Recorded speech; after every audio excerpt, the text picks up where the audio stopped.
Some political transitions in Africa are smooth and predictable, but many are not. My colleague Paul Sisco has more on the story. Kenyan police are detaining opposition politician Maguna Maguna at Nairobi airport.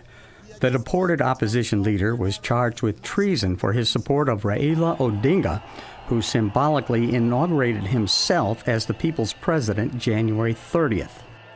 Maguna, a lawyer and opposition politician of dual Kenyan and Canadian citizenship, was deported last month during a government crackdown following the symbolic swearing-in of Odinga. Several journalists covering events were injured at the airport, and columnists from Kenya's top media group have resigned in further protest. Let's back up. March 9th, Kenyan President Uhuru Kenyatta and opposition leader Raila Odinga met in a call for unity, hoping to settle months of violent post-election tensions. So we have a responsibility as leaders to be able to come together to discuss these issues. Then visiting U.S. Secretary of State Rex Tillerson was quick to comment. Both of these men showed great leadership in coming together in the agreement that they signed today.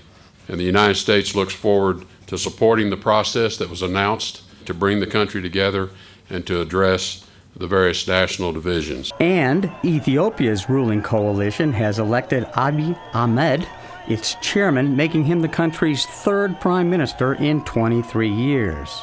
Late Tuesday, Ethiopia's ruling coalition voted Abiy Ahmed as the nation's new prime minister, following the resignation of Hailemariam Desalegn last month.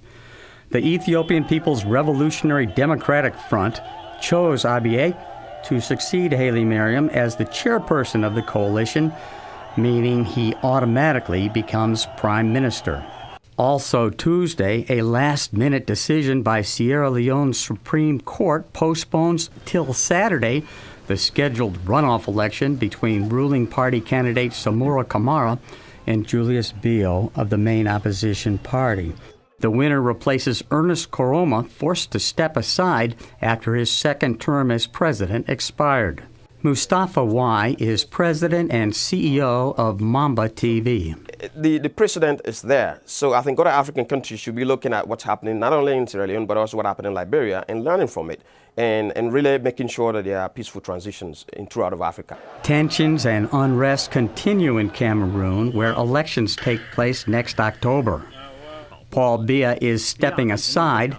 He was elected for another 7-year term following a 2008 constitutional amendment removing term limits.